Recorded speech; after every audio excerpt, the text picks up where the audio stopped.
The sound of shattering glass jolted me awake. I sat up in bed, heart pounding, and reached for Jake.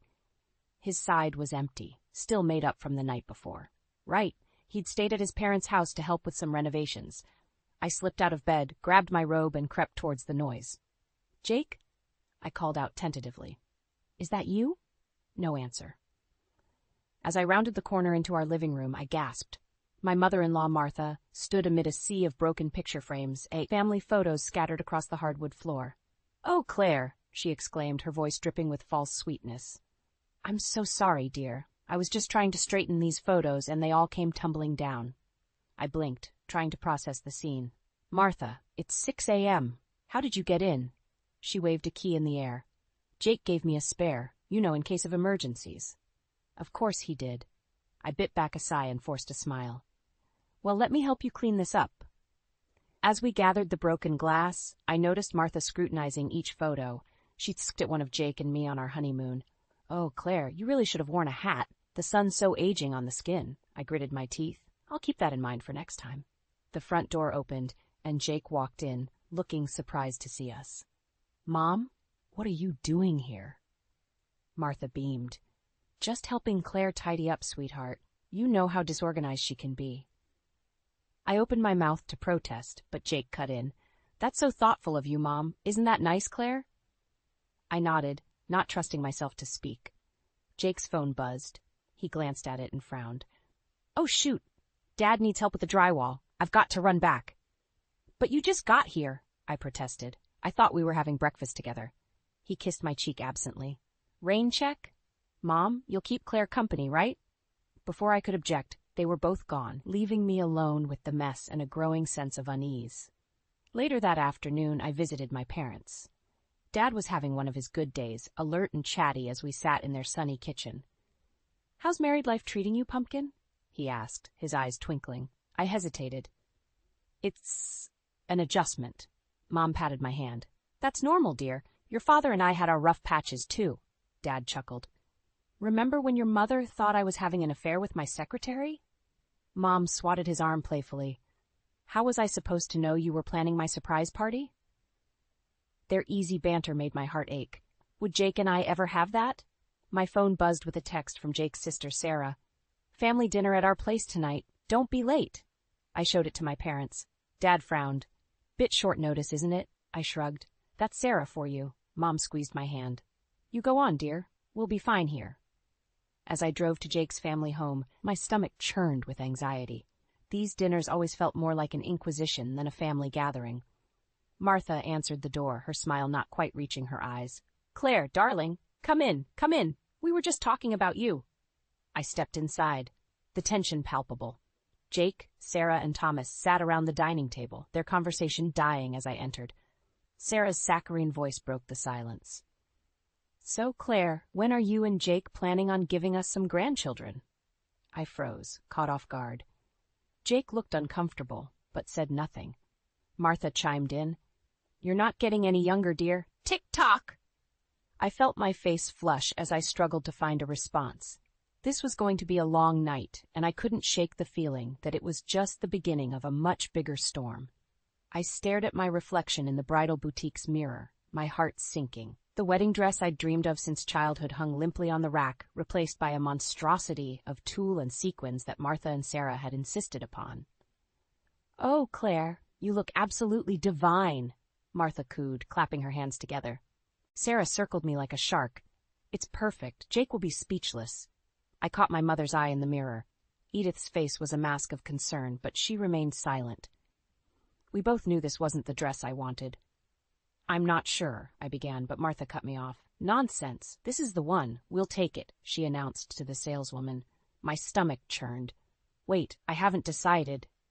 "Claire," Sarah interrupted, her voice sickly sweet, "don't you want Jake to be proud? This dress is a statement. It says you're part of our family now." I felt the walls closing in. Where was Jake? He'd promised to be here, to support me. As if on cue, my phone buzzed. A text from Jake. "Sorry, can't make it. Trust Mom and Sarah's judgment. Love you." I blinked back tears. This wasn't how it was supposed to be. Later that evening, I confronted Jake at home. "You said you'd be there. This is our wedding, Jake, not your mother's." He sighed, running a hand through his hair. I know, I'm sorry. Work's been crazy, but Mom and Sarah know what they're doing. They just want what's best for us. What's best for us? Or what's best for them? I countered. Jake's eyes hardened. Hey, that's not fair. They're family. And what am I? I shot back. The silence that followed was deafening. Days blurred together as wedding preparations spiraled out of control. Martha and Sarah steamrolled over every decision, from the venue to the menu. Jake remained frustratingly passive, always siding with his family. One afternoon, I escaped to my parents' house, seeking solace. I found Dad in his favorite armchair, looking more frail than I remembered. What's wrong, Pumpkin? He asked, patting the seat beside him. I collapsed next to him, the dam finally breaking.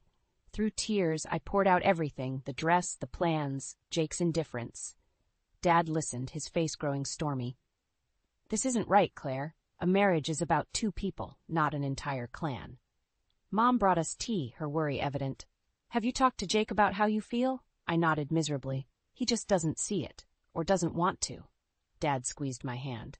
Then maybe it's time to consider.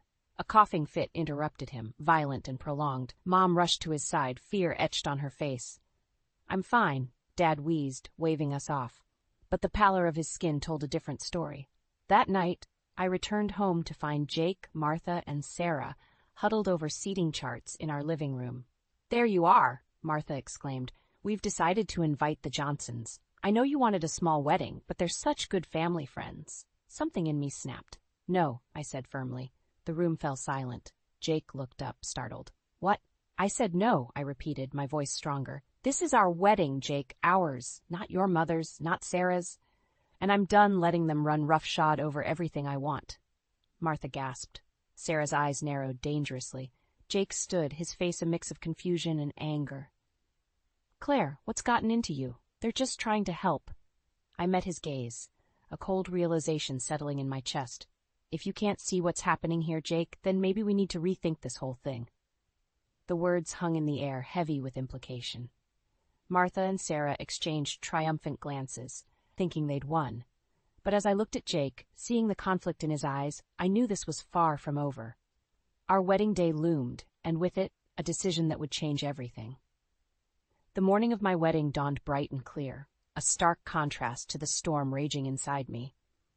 I stood before the mirror, encased in the gaudy dress Martha and Sarah had chosen, feeling like a stranger in my own skin. You look beautiful, sweetheart, Mom said, her eyes glistening with unshed tears. I forced a smile. Thanks, Mom. A knock at the door made us both jump. It was Jake, looking handsome but troubled. Can we talk? He asked, his voice low.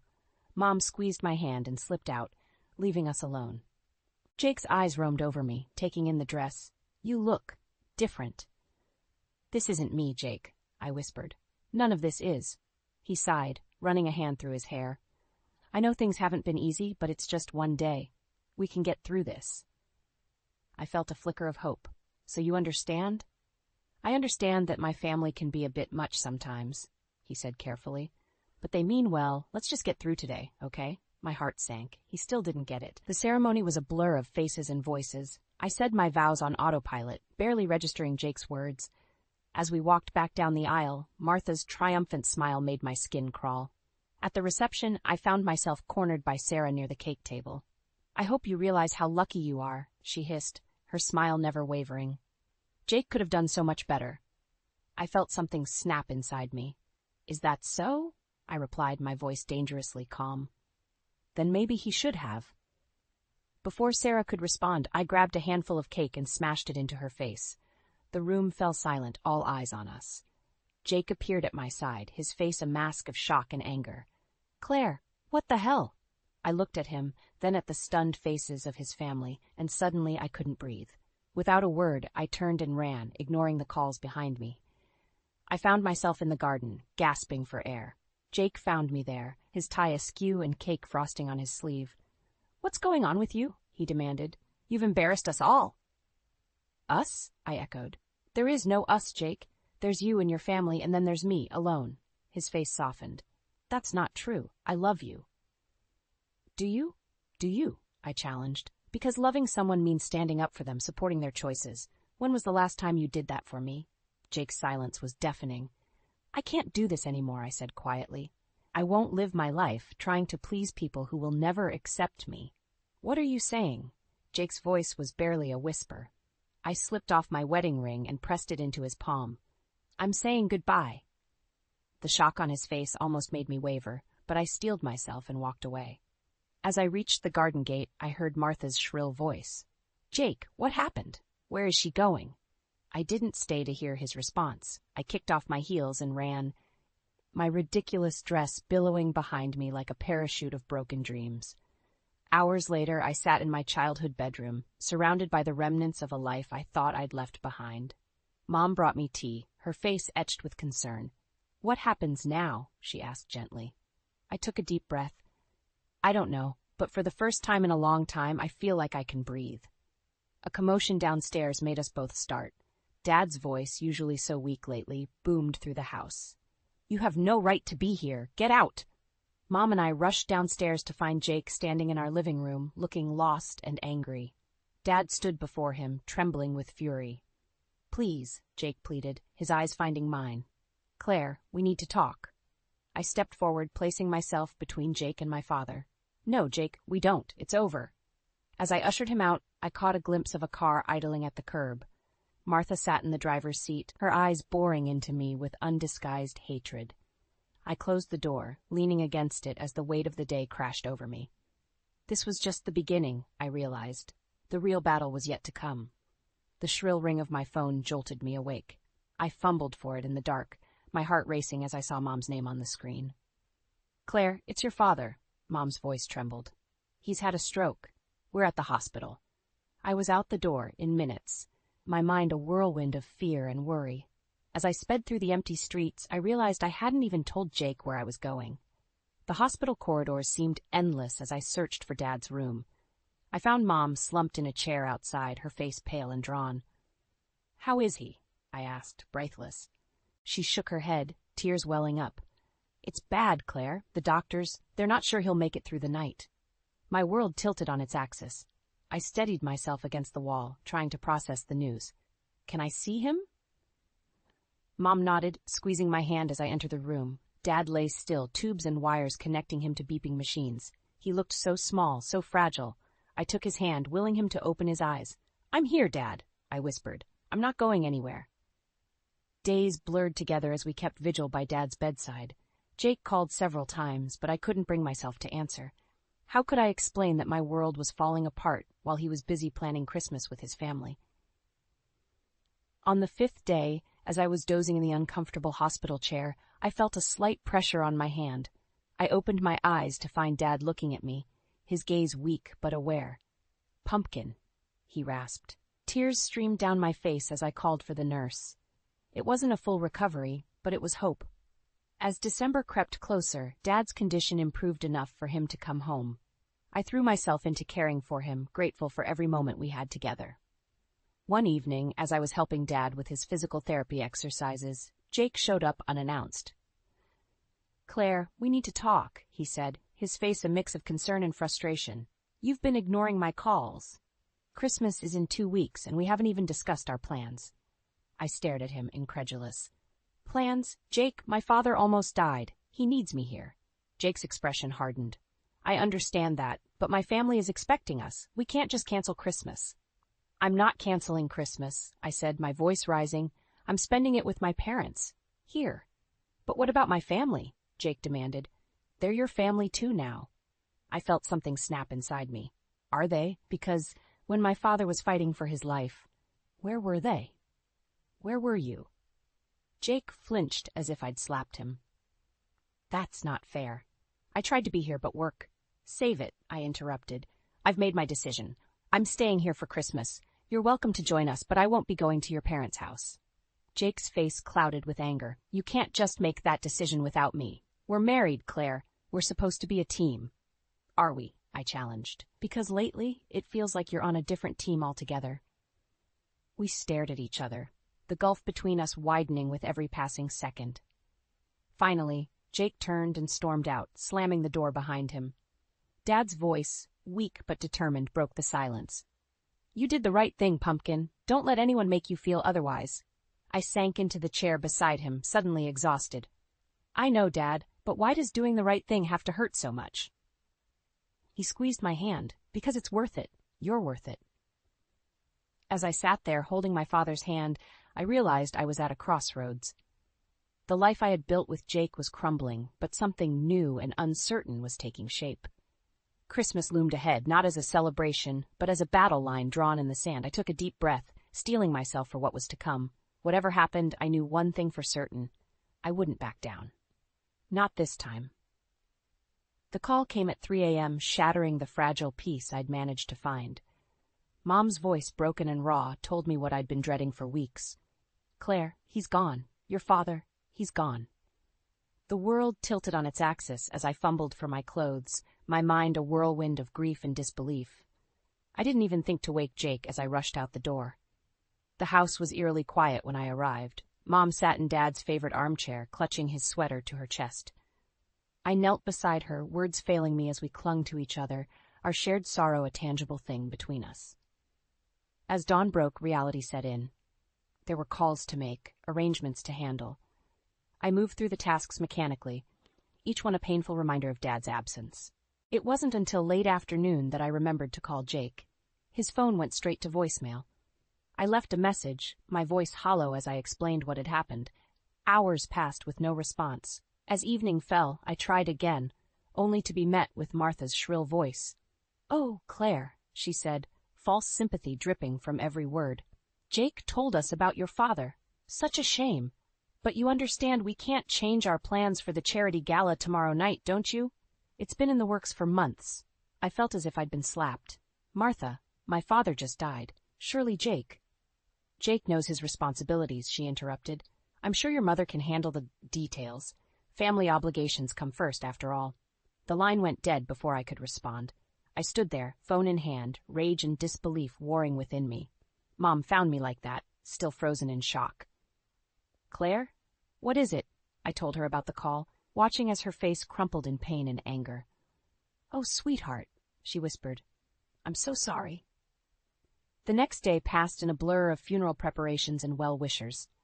Jake remained conspicuously absent, his silence a deafening roar in the quiet moments. It wasn't until the evening of the wake that he finally showed up, looking uncomfortable in a suit that screamed charity gala rather than grieving family. "Claire," he started, reaching for me. "I'm so sorry. I wanted to be here sooner, but—" I stepped back, out of his reach. "But what, Jake? Your mother's gala was more important than being here for me? For my family?" He had the grace to look ashamed. "It's not like that. You know how important these events are. I couldn't just—" "Couldn't what?" I interrupted, my voice rising. "Couldn't be a husband, couldn't support your wife when she needed you most?" Jake's face hardened. "That's not fair. I'm here now, aren't I?" "Now?" I laughed bitterly. "Now is too late, Jake. Where were you when I was making funeral arrangements? When I was holding my mother as she cried herself to sleep? Where were you when I needed you?" A hush fell over the room as people turned to stare. Jake shifted uncomfortably, lowering his voice. "Claire, please, let's not do this here." "Why not?" I challenged. "Are you afraid people might see who you really are? A man who abandons his wife in her darkest hour for a party?" Jake's eyes flashed with anger. "That's enough. I won't stand here and be insulted. I'm leaving." As he turned to go, I felt something inside me break. "If you walk out that door," I said, my voice deadly calm, "don't bother coming back." He paused for a moment, conflict clear on his face. Then, without a word, he left. I stood there, surrounded by sympathetic murmurs and pitying glances, feeling more alone than ever. Mom appeared at my side, her hand warm in mine. "You did the right thing, sweetheart," she whispered. As I looked around the room at the faces of those who truly cared, who had shown up when it mattered most, I felt a strange sense of clarity wash over me. Dad was gone, and with him, the last threads of my marriage were unraveling. But in that moment, I knew with absolute certainty what I had to do next. It was time to reclaim my life, no matter the cost. The house felt empty as I returned from Dad's funeral, my grief a heavy blanket wrapped around my shoulders. Mom had decided to stay with her sister for a few days, leaving me alone with my thoughts and the echoing silence of our family home. I fumbled with my keys, pushing open the front door only to freeze at the sight before me.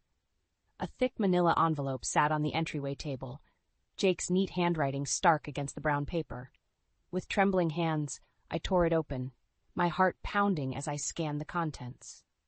Jake wanted a divorce. The world tilted sideways as I stumbled to the couch, the papers clutched to my chest. How could he do this now, when the wound of losing Dad was still so raw? My phone buzzed incessantly, Jake's name flashing on the screen. I let it go to voicemail, unable to face his voice.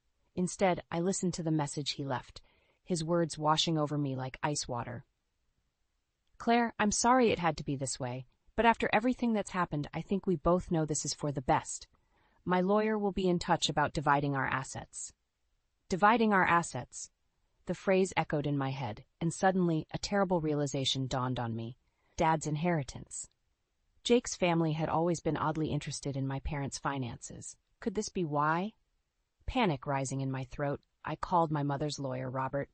I need your help, I said, my voice shaking. I think Jake and his family might be after Dad's money. Robert's voice was calm, steadying. Claire, breathe. We'll figure this out. Come to my office first thing tomorrow.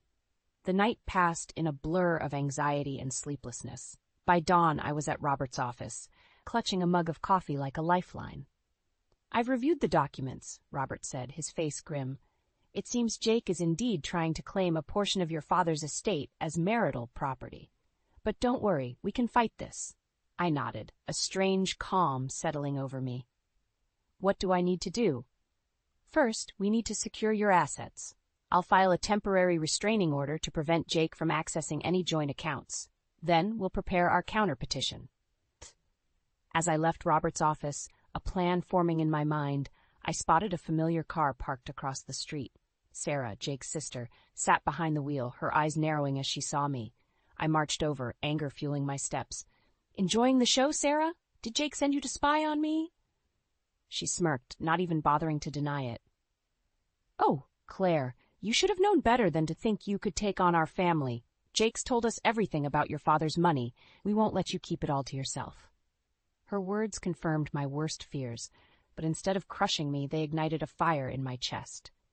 Watch me, I hissed, turning on my heel. Back at home, I began packing, throwing clothes and essentials into a suitcase. I couldn't stay here, not with Jake's family watching my every move. As I zipped up the bag, my phone rang. Mom's voice was frantic on the other end. Claire, someone broke into the house. They've ransacked your father's study. My blood ran cold. Mom, are you okay? Did you call the police? Yes, they're on their way. But Claire, your father's safe. It's empty. The safe, where Dad kept all his important documents, including his will. My mind raced, connecting the dots. Jake's family wasn't just after the money. They were trying to erase any evidence of Dad's true wishes. In that moment, standing in the wreckage of my marriage, with my father's legacy under threat, I made a decision. I wouldn't just fight back. I would scorched earth this situation. Jake, Martha, Sarah, they had no idea what they'd unleashed. As I grabbed my keys, ready to race to my mother's side, a steely resolve settled in my bones. This was war, and I intended to win. The doorbell's shrill ring pierced the tense silence of Mom's living room. I exchanged a wary glance with her before approaching the door, my heart pounding. Through the peephole, I saw Martha and Sarah, their faces masks of false concern. Taking a deep breath, I opened the door. What do you want? Martha's saccharine smile made my skin crawl. Oh, Claire, darling, we've been so worried about you. I stood my ground, blocking their entry. Save it. I know what you're really after. Sarah's eyes narrowed. We just want to talk, Claire. Can't we come in? No, I said firmly. Whatever you have to say, you can say it here. Martha's smile faltered. Very well. Just that we've come to discuss your father's estate. Jake tells us there might be some complications. I felt a surge of anger. Complications? You mean your attempt to steal what rightfully belongs to my mother and me? Sarah stepped forward, her voice low and threatening. Be careful, Claire. You don't want to make an enemy of us. Too late, I spat. Now get off my property before I call the police. As they retreated, Martha called over her shoulder. This isn't over, dear. We'll see you in court. I slammed the door, my hands shaking. Mom appeared at my side, her face pale. What are we going to do, Claire? Before I could respond, my phone buzzed. It was Robert, my lawyer. Claire, we've got a problem. Jake's family is contesting the will. They're claiming your father wasn't of sound mind when he made his last revision. My blood ran cold. That's ridiculous. Dad was perfectly lucid until the end. I know, Robert sighed, but they've somehow gotten hold of medical records suggesting otherwise. We need to move fast. As I hung up, a terrible thought struck me. The break-in at Dad's study, they must have found something there. I turned to Mom, determination stealing my voice. We're not going down without a fight. I need you to tell me everything you remember about Dad's last days. Every conversation, every decision. For hours, we pored over documents, piecing together a timeline. As night fell, a knock at the door made us both jump. To my shock, it was Thomas, Jake's father. He looked haggard, his eyes darting nervously. Claire, I need to talk to you. It's important. Against my better judgment, I let him in. He collapsed into a chair. His shoulders slumped. I can't do this anymore. Martha and Sarah, they've gone too far. Hope flared in my chest. What do you mean? Thomas took a shaky breath. They forged those medical records. Your father was never evaluated for dementia. It's all a lie. My mind raced. This could change everything. Thomas, would you be willing to testify to this? He nodded, looking years older. Yes, it's time I stood up to them. As Thomas left, promising to meet with my lawyer the next day, I felt a glimmer of hope, but it was short-lived. My phone rang, an unknown number flashing on the screen. Hello? Jake's voice, cold and unfamiliar, filled my ear. I hope you're happy, Claire. You've turned my own father against us. Jake, this has to stop. You know what your mother and sister are doing is wrong. He laughed, a harsh sound that sent chills down my spine. Wrong? The only thing wrong here is you thinking you can win. We've got resources you can't imagine. By the time we're done, you'll be lucky if you have a penny to your name. The line went dead, leaving me shaken. I turned to find Mom watching me, her face a mix of fear and resolve. What now? She asked softly. I squared my shoulders, a plan already forming in my mind. Now, we fight fire with fire. They want to play dirty? Fine, but they have no idea who they're dealing with. As I dialed Robert's number, ready to set our counterattack in motion, I realized this was more than just a battle over Dad's inheritance. It was a war for justice, for family, for everything I held dear, and I was ready to risk it all to win. The moving truck rumbled away, leaving Mom and me standing in front of our new home. A fresh start, miles away from the chaos Jake's family had brought into our lives. I took a deep breath, feeling a weight lift from my shoulders. Ready? Mom asked, squeezing my hand. I nodded, a smile tugging at my lips. More than ready. As we unpacked, my phone buzzed incessantly. Jake, Martha, Sarah, all leaving increasingly frantic messages. I ignored them, focusing on creating our new sanctuary. It was past midnight when a crash downstairs jolted me awake. Mom's frightened voice called out, Claire.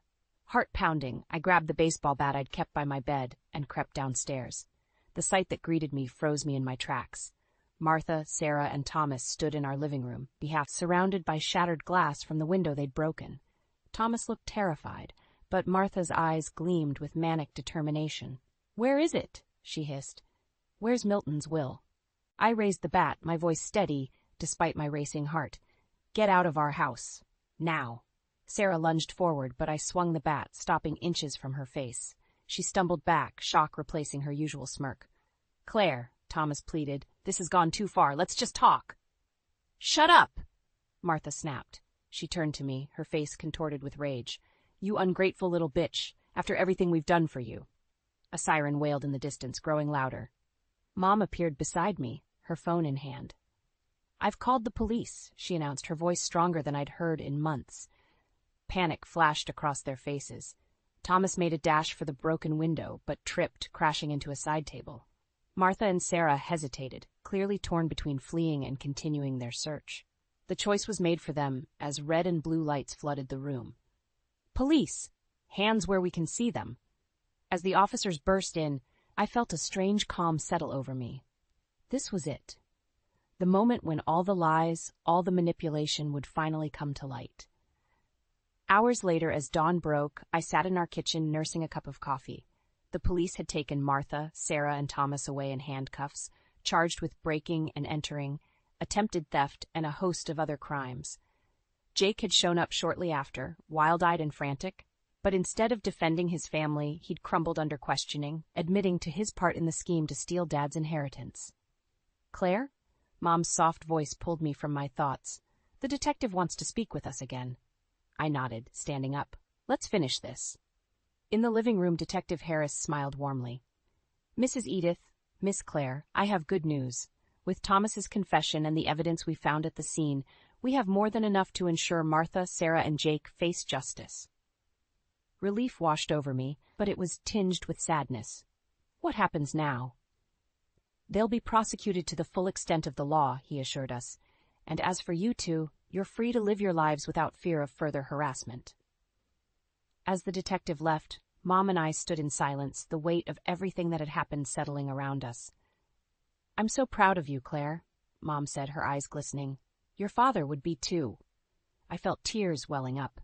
I just wish he was here to see it. She pulled me into a hug. He is, sweetheart.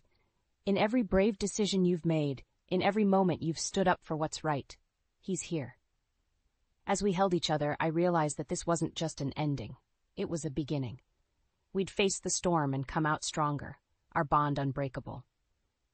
Later, as I stood on our new porch watching the sun set on this chapter of our lives, I felt a sense of peace I hadn't known in years. The road ahead was uncertain, but I was ready to face it. No more sacrificing my happiness for others. No more letting anyone dictate my worth. I was Claire, daughter, fighter, survivor. And this was my story, on my terms. As I turned to go inside to the warmth of the home we'd created, I smiled. The future was bright, and for the first time in a long time, I couldn't wait to see what it held.